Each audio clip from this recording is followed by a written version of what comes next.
Hello guys, स्वागत है आपका आपके अपने यूट्यूब चैनल मैथ्स मेनिया पर। आज हम क्लास 10th मैथ्स का chapter 3 pair of linear equations in two variables discuss करने जा रहे हैं। As usual it is a one shot video, so let's start. आइए सबसे पहले डेफिनेशन देख लेते हैं। Linear equation in two variables represents a line on Cartesian plane. Each point of that line is a solution. As there are infinite points on a line, there exist infinite solutions for a linear equation in two variables. देखिए, ये जो मैंने definition पढ़ी है ये class 9th के chapter 4 से relate करती है, जिसके लिए मैंने एक सेपरेट वीडियो चैनल पर डाला हुआ है, अपलोड किया हुआ है, आप उसे देख सकते हैं। देखिए, अगर आपके पास एक सिंगल इक्वेशन है टू वेरिएबल्स में, तो उसके लिए इनफाइनाइट सॉल्यूशंस होंगे, क्योंकि वो एक लाइन को रिप्रेजेंट करता है और उस लाइन का हर एक पॉइंट उसका एक सॉल्यूशन होता है। But for a pair of linear equations in two variables there are 3 possibilities. अगर आपके पास लीनियर इक्वेशंस का एक पेयर है कुछ इस तरीके से, तो उसके लिए हमारे पास 3 पॉसिबिलिटीज एग्जिस्ट करती हैं। फर्स्ट पॉसिबिलिटी है कि आपका उस पेयर ऑफ लीनियर इक्वेशंस के लिए एक यूनिक सॉल्यूशन हो सकता है, यानी एक्स वाई का एक पेयर आपको एक सॉल्यूशन के रूप में मिलेगा। ये कब होगा?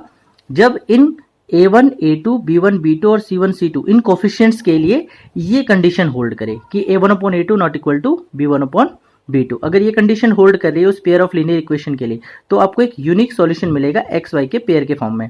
और अगर आप ग्राफ बनाएंगे तो आपको इंटरसेक्टिंग लाइन्स मिलेंगी उस पेयर ऑफ लीनियर इक्वेशन के लिए। अगर आपको इस तरह की कंडीशन होल्ड कर रही है तो इनफाइनाइट सॉल्यूशन एग्जिस्ट करेंगे, क्योंकि अगर आप ग्राफ बनाएंगे तो उन पेयर ऑफ लीनियर इक्वेशंस के लिए आपको कोइंसिडेंट लाइंस मिलेंगी। अगर इस तरह की कंडीशन होल्ड कर रही है तो नो सॉल्यूशंस होंगे, क्योंकि आप अगर ग्राफ बनाएंगे तो पेयर ऑफ पैरेलल लाइंस मिलेंगे और पैरेलल लाइंस एक दूसरे को इन्फिनिटी पर इंटरसेक्ट करते हैं, यानी कि किसी पॉइंट पर इंटरसेक्ट नहीं करते। इंटरसेक्टिंग पॉइंट आपको नहीं मिलेगा, यानी कि आपको कोई सॉल्यूशन नहीं मिलने वाला है। No solutions.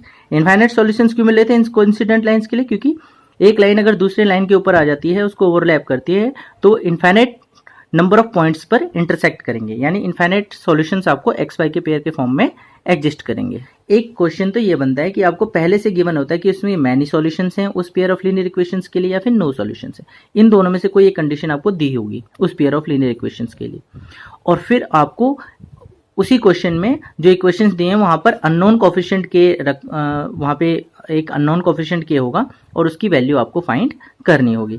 दूसरा क्वेश्चन है for a given word problem, आपको एक वर्ड प्रॉब्लम गिवन होगी, we have to frame the pair of linear equations. उस वर्ड प्रॉब्लम के लिए आपको pair of linear equations frame करने होंगे and then solve it for the required answer, और आपको एक्स वाई के पेयर के लिए इसको सॉल्व करना होगा। समटाइम्स थर्ड टाइप का क्वेश्चन क्या होगा कि sometimes while framing the equations for a word problem, जब आप किसी वर्ड प्रॉब्लम के लिए इक्वेशंस का पेयर फ्रेम करेंगे, we end up with equations, हम ऐसे इक्वेशंस के साथ एंड अप करते हैं विच आर नॉट लीनियर, जो कि लीनियर नहीं होती।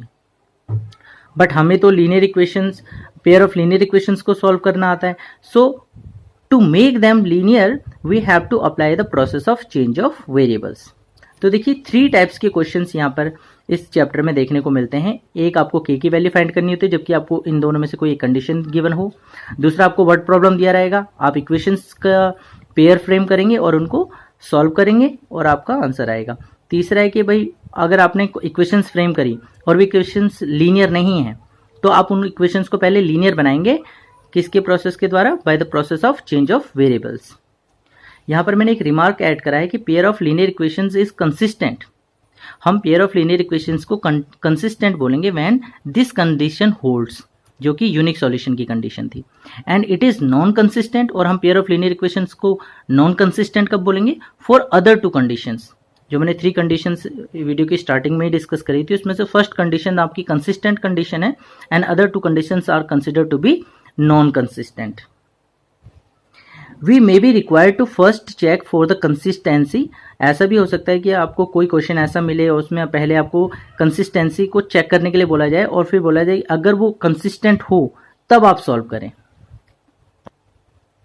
अगला टॉपिक है methods of solving a pair of linear equation. अब देखिए, हमने तो देख लिया भी 3 टाइप्स के क्वेश्चंस एग्जिस्ट करते हैं, बट उन क्वेश्चंस को अगर हम सॉल्व करने जाएं तो हमारे पास कौन कौन से मेथड्स हैं। तो इस चैप्टर में हमारे पास किसी भी पेयर ऑफ लीनियर इक्वेशंस को सॉल्व करने के 4 मेथड्स हैं। पहला मेथड है ग्राफिकल, सेकेंड है substitution method, third is elimination method and the fourth method is cross multiplication. So there are 4 methods of solving a pair of linear equation. तो एक क्वेश्चन डिस्कस करा हुआ है मैंने यहाँ पे, ये बुक का ही है, एक्सरसाइज 3.1 का ये क्वेश्चन है और इसको मैंने ऑल 4 मेथड से सॉल्व किया हुआ है। एक ही क्वेश्चन को इन चारों मेथड से मैंने सॉल्व किया हुआ है और आप ये देखेंगे कि 4 के 4 मेथड्स में आपको सेम आंसर आने वाला है। तो आइए देखते हैं। क्वेश्चन 1 है 3 bats 6 balls cost this much, 1 bat 3 balls cost. तो 3 बॉल्स 6 बैट्स का जो रेट है वो ये है, कॉस्ट है, और 1 बैट और 3 बॉल्स का कॉस्ट ये है। तो इसको हम पहले ग्राफिकल मेथड से सॉल्व करेंगे। हम किसी भी मेथड से सॉल्व करें, अगर हमारे पास कोई वर्ड प्रॉब्लम है और हम किसी भी मेथड से अगर इसको सॉल्व करना चाहते हैं तो सबसे पहले हमारा स्टेप ये होगा कि उस वर्ड प्रॉब्लम के लिए हम इक्वेशंस फॉर्म करें, इक्वेशंस फ्रेम करें। So let cost of 1 bat is equal to x rupees, cost of 1 ball is equal to y rupees. According to question 3x plus 6y is equal to 3900, 3900। देखिए 3 bats, 1 bat x rupees का है तो 3 bat 3x rupees के होंगे, 1 ball y rupees के तो 6 ball 6y rupees के होंगे और टोटल कॉस्ट हमारा ये आएगा। इसी तरीके से सेकंड कंडीशन में हमें ये इक्वेशन मिलेगी, आप चेक कर लेना। अब क्लास 9th में हमने इक्वेशंस के लिए बॉक्सेस बनाने सीखे हुए हैं ताकि हम उनके ग्राफ बना सके। तो अगर आप फर्स्ट इक्वेशन को देखें तो हम इसे ऐसे लिख सकते हैं। मैंने थ्रू आउट जो है 3 से डिवाइड कर दिया है। अब इसके लिए हम इक्वेशन बनाएंगे। देखिए अगर मैं x की वैल्यू 300 रखूँ तो उधर जाके माइनस होगी, 1000 बनेगा, 1000 2 से डिवाइड होगा, y की वैल्यू 500 आ जाएगी। इसी तरीके से अगर मैं x की वैल्यू 500 रखूँ, आप रख के देखना, 9th क्लास में आपने ये सब किया हुआ है, सीखा हुआ है, तो आपकी y की वैल्यू ये आएगी। x के 300 रखने पर y हमारा 500 आएगा और 500 रखने पर 400 आएगा, आप चेक कर सकते हैं। इसी तरीके से इस इक्वेशन के लिए आपको ये बॉक्स मिलने वाला है। तो हमारे पास एक्स वाई के 2 पेयर्स यहाँ पर आ गए, एक्स वाई के 2 पेयर्स यहाँ पर आ गए।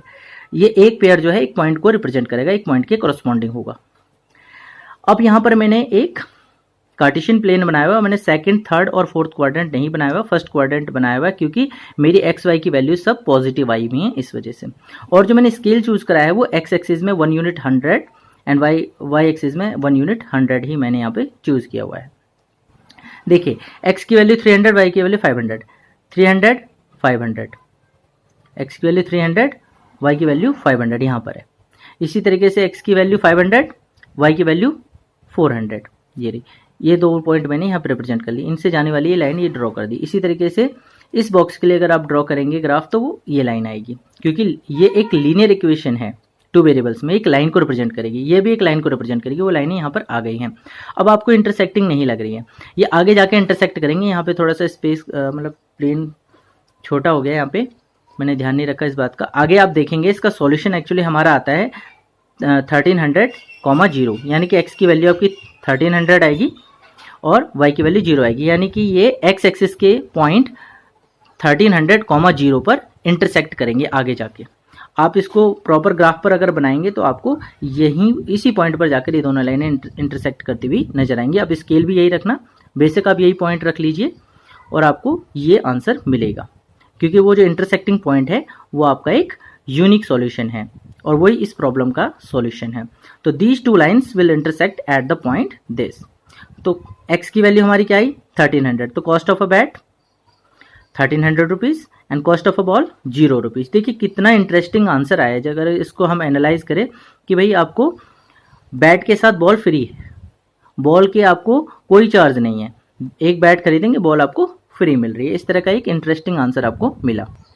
अब इसी क्वेश्चन को सब्स्टिट्यूशन मेथड से चेक कर लेते हैं। देखिए हमारा फर्स्ट इक्वेशन ये था, सेकंड इक्वेशन ये था। सब्स्टिट्यूशन मेथड में करते क्या है, पहले मैं इसको दिखा देता हूँ कि कैसे सॉल्व मैंने करा है, फिर मैं कुछ बातें इसमें रिमार्क्स ऐड करूंगा। देखिए हमारा फर्स्ट इक्वेशन ये है, तो फ्रॉम सेकंड मैंने सेकंड इक्वेशन को लिया और यहाँ पर मैंने x को y की टर्म्स में लिख दिया, x को y की टर्म्स में लिख दिया। अब मेरे को एक थर्ड इक्वेशन मिल गया। क्योंकि ये थर्ड इक्वेशन सेकंड इक्वेशन से आया है, इक्वेशन सेकंड इक्वेशन से आया है, इसलिए थर्ड इक्वेशन को मैं फर्स्ट इक्वेशन में पुट करूंगा। ये इक्वेशन यहां से आया है इसलिए मैं इसको फर्स्ट इक्वेशन में पुट करूंगा। तो putting third in first we get, देखिए जहां जहां पर भी x है, एक ही जगह है यहाँ पर, तो x की जगह पर मैं ये वैल्यू पुट कर दूंगा। यहाँ पर x है, यहाँ पे मैं ये वैल्यू पुट कर दूंगा जो कि y की टर्म्स में है। तो मेरे को 3x प्लस 6y, अब हमारा x भी y की टर्म्स में हो गई, होल इक्वेशन y की टर्म्स में हो गई। इसको मैं ब्रैकेट को अगर ओपन करूंगा तो ये वैल्यूज़ मेरे पास आ जाएंगी। और इसको फर्दर मैं सॉल्व करूँगा तो -3y इक्वल टू 0 और y की वैल्यू मेरी 0 आ जाएगी। देखिए y की वैल्यू पहले भी 0 आई थी ग्राफिकल मेथड से। अब ये y इक्वल टू 0 में जैसे ही थर्ड इक्वेशन में पुट करूंगा तो ये होल वैल्यू 0 हो जाएगी और मेरी x की वैल्यू 1300 आ जाएगी, और x की वैल्यू 1300 ही आई थी ग्राफिकल मेथड से। और इतना सही ये सब्सटीट्यूशन मेथड है। अब मैं रिमार्क्स ऐड करता हूँ। देखिए सब्सटीट्यूशन मेथड में क्या होता है कि आप फर्स्ट इक्वेशन को यूज करके थर्ड इक्वेशन बना सकते हैं और उसे पुट करेंगे सेकंड इक्वेशन में। अगर आपने सेकंड इक्वेशन को यूज करके थर्ड इक्वेशन बनाई तो उसको आप यूज करेंगे फर्स्ट इक्वेशन में। अब बनाएंगे कैसे थर्ड इक्वेशन? देखिए अगर मान लीजिए आपने फर्स्ट इक्वेशन ली होती तो आप x को y की टर्म्स में या फिर y को x की टर्म्स में इस तरीके से करके आप थर्ड इक्वेशन फाइंड आउट कर सकते हैं और फिर उसे सेकंड में पुट करेंगे। अगर आपने y इक्वेशन ली और उसको x को y की टर्म्स में या y को x की टर्म्स में करते तो उसे फर्स्ट इक्वेशन में पुट करेंगे। इससे होता क्या है कि आपकी जो इक्वेशन है वो सिंगल वेरिएबल की हो जाती है, linear equation in single variable हो जाती है, जो कि आपने क्लास 6th और 7th में भी सॉल्व की होती है। तो इस तरीके से ये सब्सटीट्यूशन मेथड वर्क करता है।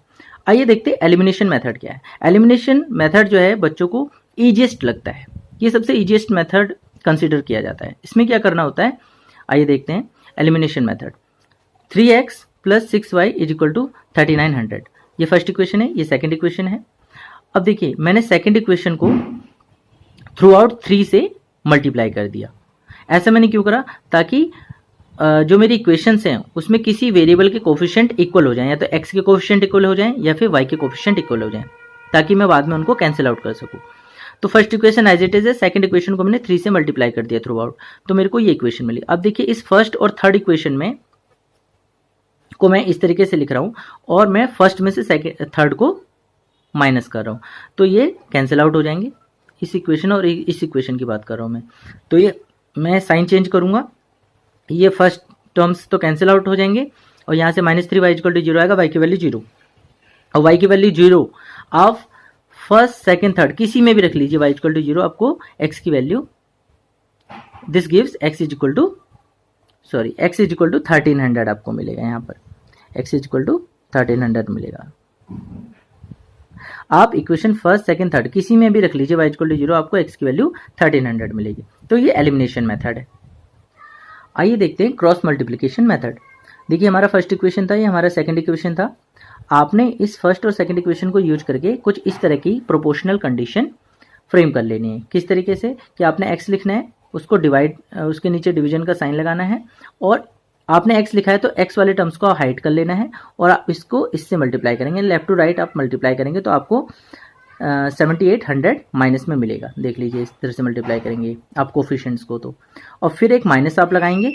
आपको यहाँ प्लस दिख रहा है, वो क्यों है प्लस अभी बताता हूँ। आप माइनस लगाएंगे एंड देन फिर इनको मल्टीप्लाई करेंगे तो आपको -11700 आएगा, यानी 117 और 2 जीरोस आपको ये नंबर मिलेगा 11700। आपको माइनस में मिलेगा ये वैल्यू, और क्योंकि एक माइनस पहले से था तो वो माइनस उसको प्लस कर देगा, यानी कि एक मल्टीप्लिकेशन करने के बाद आपको माइनस लगाना है, देन आपको सेकंड मल्टीप्लिकेशन परफॉर्म करना है। तो क्योंकि माइनस लगाया था और ये भी माइनस में आ गया तो वो प्लस हो गया। फिर आपने इक्वल का साइन लगाना है, y लिखना है, डिवीजन का साइन लगाना है, डिवाइड करना है, और फिर आपने y की टर्म्स को, क्योंकि y लिखा है तो y की टर्म्स को हाइड कर देना है। और अब जो मल्टीप्लिकेशन का पैटर्न है वो चेंज हो जाएगा। पहले लेफ्ट टू राइट था पहले, अब आप राइट टू लेफ्ट पहले होगा and then left to right बाद में होगा। तो आप इसको और इसको मल्टीप्लाई करेंगे, इसको और इसके कोफिशिएंट को। तो देखिए -3900 को आप 1 से मल्टीप्लाई करेंगे तो सेम आएगा। फिर एक माइनस आपको लगाना है फर्स्ट पर मल्टीप्लिकेशन परफॉर्म करने के बाद, जबकि पैटर्न चेंज हो गया मल्टीप्लिकेशन का। पहले लेफ्ट टू राइट था, पहले लेफ्ट टू राइट आपने कराया था, अब राइट टू लेफ्ट कराया। अब यहाँ से आप इधर मल्टीप्लाई करेंगे, क्योंकि y वाले टर्म्स तो आपने हाइड करे हुए हैं, तो 3 को आप इससे मल्टीप्लाई करेंगे -1300 से, तो ये वैल्यू जो है माइनस की आएगी, माइनस की 3900 आएगी, और एक माइनस बाहर है तो ये बाद में जाके प्लस हो जाएगा। इसी तरीके से अब आप फिर 1 लिखेंगे, डिवीजन का साइन लगाएंगे, इक्वलिटी आपने रखनी है बीच में, और अब आपने इसको हाइड कर लेना है, और इनके जो कोफिशिएंट्स हैं इनके कोफिशिएंट्स के बीच में आपने मल्टीप्लाई करना है, और पैटर्न आपने जो स्टार्टिंग वाला पैटर्न था लेफ्ट टू राइट वाला, अब उसको यूज करना है। 3 3 जार 9, फिर माइनस आपको लगाना ही है एक बार मल्टीप्लिकेशन परफॉर्म करने के बाद, और फिर आप इनको मल्टीप्लाई करना है, तो 6 1 जार 6। अब आपको x की वैल्यू कैसे मिलेगी? जब आप इसको इसके साथ इक्वेट करेंगे तो आपको x मिल जाएगा, और जब आप इसको इसके साथ इक्वेट करेंगे तो आपको y मिल जाएगा। तो देखते हैं इसको अब इसके साथ इक्वेट करेंगे तो x अपॉन में 3900, इसको सॉल्व करेंगे 3900 आएगा इक्वल टू 1/3, इसको इधर मल्टीप्लाई करेंगे x की वैल्यू आपको 1300 मिल जाएगी। इसी तरीके से आप इनको आपस में इक्वेट करेंगे तो y अपॉन में 0, देखिए प्लस में 3900 बनेगा, माइनस में कट जाएगा, y अपॉन 0 इक्वल है 1/3, और क्योंकि आपको y की वैल्यू निकालनी है तो 0 इधर जाके मल्टीप्लाई होगा तो आपको 0 वैल्यू मिल जाएगी। तो यही वैल्यूज हमको ग्राफिकल मेथड से मिली थी, यही हमें सब्स्टिट्यूशन मेथड से मिली थी, यही वैल्यूज हमको एलिमिनेशन मेथड से मिली थी, और क्रॉस मल्टीप्लिकेशन मेथड अप्लाई करने के बाद भी हमको यही वैल्यूज मिली हैं। तो अभी आपने देखा कि हमने एक ही क्वेश्चन को ऑल 4 मेथड से करा और हमारा आंसर सेम आया। अब क्वेश्चन नंबर 2 देखते हैं। For what values of k this equation and this equations has infinitely many solutions. देखिए कंडीशन दे दी, मैंने कहा था या तो मैनी सॉल्यूशन की कंडीशन देगा या तो नो सॉल्यूशन की कंडीशन देगा for a pair of linear equation. तो यहाँ पे पेयर ऑफ लीनियर इक्वेशन दिया हुआ और एक कंडीशन आपको दी हुई है, जबकि आपको एक कोफिशिएंट k यहाँ पे फाइंड करना है। तो देखिए मैनी सॉल्यूशन की कंडीशन में क्या होता था कि a1/a2 इक्वल होता है b1/b2 इक्वल होता है c1/c2। ये a b c आपने यहाँ से उठाए हैं, इनके कोफिशिएंट्स हैं k/12 3/k और -k-3 डिवाइडेड बाय -k। अब आप इसको सॉल्व करेंगे तो यहाँ से k² 36 आएगा, k की वैल्यू +-6 आएंगी, तो k की 2 वैल्यूज तो ये हो गई। और अगर आप इनको आपस में इक्वेट करें तो देखिए 3/k और इसको अगर आप अंदर मल्टीप्लाई करेंगे तो -k+3 हो जाएगा डिवाइडेड बाय k। इसको फर्दर आप सॉल्व करेंगे, ठीक है, फर्दर आप इसको सॉल्व करेंगे तो इस तरह की कंडीशन आएगी और k की वैल्यू 0 और k की वैल्यू 6, दो वैल्यूज यहाँ से आ गई। तो k की आपके पास कितने वैल्यूज आए, +6, -6 और 0। आइए क्वेश्चन नंबर 3 देखते हैं। Solve 10/x + y + 2/x - y = 4, 15/x + y - 5/x - y = -2। ये पेयर ऑफ इक्वेशंस है, पेयर ऑफ लीनियर इक्वेशंस नहीं है। हमें इसे पेयर ऑफ लीनियर इक्वेशंस में चेंज करना है by the process of change of variables. This pair of equations is not of the form that we can deal with. अभी तक हमने जो 4 मेथड्स लगाए वो हमने पेयर ऑफ लीनियर इक्वेशंस पे लगाए हैं, और उनमें से कोई भी मेथड अभी हम यहाँ पर डायरेक्ट यूज नहीं कर सकते।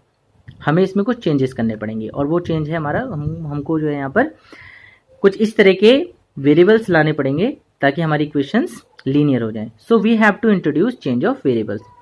अब हम क्या करेंगे, देखिए यहाँ पे आपको 1/x + y, यहाँ पे भी 1/x + y दिख रहा है, यहाँ पे 1/x - y और यहाँ पे 1/x - y दिख रहा है। यानी कि हम 1/x + y को अगर p और 1/x - y को अगर q ऐड करें और फिर उन वैल्यूज को यहाँ पर रखें तो हम देखेंगे कि हमको इस तरह का एक पेयर ऑफ लीनियर इक्वेशन मिल जाता है। अब हम p और q के लिए सॉल्व करेंगे। p और q की वैल्यू जब हमारी आ जाएंगी तो उनको हम यहाँ पर रखेंगे और वहां से x और y में हमारी एक इक्वेशन यहाँ से आ जाएगी, x y में एक इक्वेशन यहाँ से आएगी, और अब वो इक्वेशन हमारी x y में लीनियर होंगी। अभी हमारी p और q में लीनियर इक्वेशन है, इन्हें हम सॉल्व कर सकते हैं। ऑल 4 मेथड्स हम यहाँ पे अप्लाई कर सकते हैं, कोई भी आपको अच्छा लगता हो आप सॉल्व कर सकते हैं, या फिर आपको क्वेश्चन में ही कहा गया हो कि इस मेथड से ही सॉल्व करना है तो आप उस मेथड से सॉल्व कीजिए।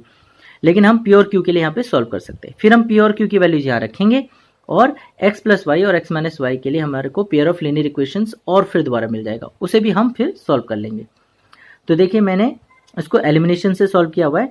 एक्चुअली मैंने यहाँ पर वाला जो कोफिशिएंट है इसको -10 किया हुआ है, यानी मैंने -5 से थ्रू आउट मल्टीप्लाई किया हुआ है, -5 से थ्रू आउट मल्टीप्लाई किया हुआ है, और यहाँ पर मैंने +2 से थ्रू आउट मल्टीप्लाई किया हुआ है, तभी तो ये कोफिशिएंट -10 बनेंगे, और वो बाद में माइनस करने पर, इन इक्वेशंस को माइनस करने पर वो क्रॉस हो जाएंगे। तो हमारा जो इक्वेशन है वो p में आ जाएगा। उसके बाद p की वैल्यू यहाँ से हमारी 1/5 आ जाएगी, माइनस से माइनस कैंसिल आउट हो जाएगा, 1/5 आ जाएगी। इसके बाद हमारे जो p का वैल्यू 1/5 है ये हम किसी भी इक्वेशन में यहाँ पर रख सकते हैं। हमारे पास 2 इक्वेशन है, इसमें से p की वैल्यू 1/5 आप रखेंगे तो देखिए मैंने यहाँ पर रखा हुआ है कि शायद इस वाली इक्वेशन से निकाला हुआ है, हाँ बिल्कुल फर्स्ट वाली इक्वेशन से, कि p की वैल्यू मैंने 1/5 रखी हुई है और थोड़ा सॉल्व किया हुआ है, तो q की वैल्यू मेरी 1 आ जाती है। आप इसको देख सकते हैं पॉज करके कि किस तरीके से सॉल्व हुआ है। तो p की वैल्यू मेरी 1/5 आ गई और q की वैल्यू मेरी 1 आ गई। अब इस p की वैल्यू 1/5 और q की वैल्यू 1 को मैं यहाँ पे पुट करके x और y के लिए इक्वेशंस फाइंड कर सकता हूँ। अब देखिए 1/x + y = p था, = 1/5। 1/x-y = q = 1/1। तो यहाँ से मेरी x + y 5, x-y = 1, इस तरीके से दो इक्वेशंस आई, ये लीनियर हैं और x और y में लीनियर इक्वेशंस हैं। तो यहाँ से मैं देखिए यहाँ पे कोफिशिएंट पहले से इक्वल हैं और अपोजिट एंड साइन है, तो यानी कि अब मेरे को फर्स्ट इक्वेशन में सेकंड इक्वेशन को माइनस नहीं करना है, इन दोनों इक्वेशंस को ऐड करना है। तो जब मैं इन दोनों इक्वेशंस को ऐड करूंगा तो +y - y कैंसिल आउट हो जाएंगे और 2x = 6 आ जाएगा। यहाँ से x की वैल्यू 3 आ जाएगी। x की वैल्यू 3 चाहे आप इसमें रखिए चाहे इसमें रखिए, आपको y की वैल्यू 2 मिल जाएगी।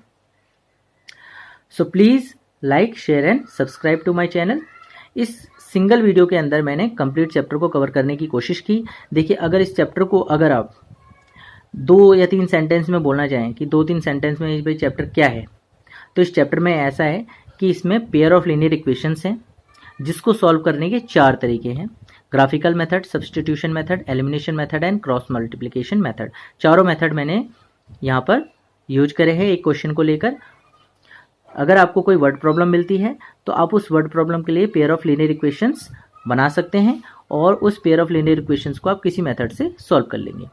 तो सिंपल सा इतना है कि पेयर ऑफ लीनियर इक्वेशंस हैं, उनको सॉल्व करने के 4 तरीके हैं। इसके अलावा आपको अगर पेयर ऑफ लीनियर इक्वेशंस दिया हुआ है तो आप उसके कोफिशिएंट्स को देखकर और उनके कोफिशिएंट्स के रेशियोज की इक्वालिटी चेक करके आप ये देख सकते हैं कि वहाँ पर आपको यूनिक सॉल्यूशन मिलेगा, इनफाइनाइटली मैनी सॉल्यूशंस मिल सकते हैं, या फिर आपको कोई सॉल्यूशन नहीं मिलेगा। तो आई होप आपको समझ में आया होगा। फिलहाल इस वीडियो में इतना ही, मिलते हैं नेक्स्ट वीडियो में। Till then bye, thank you.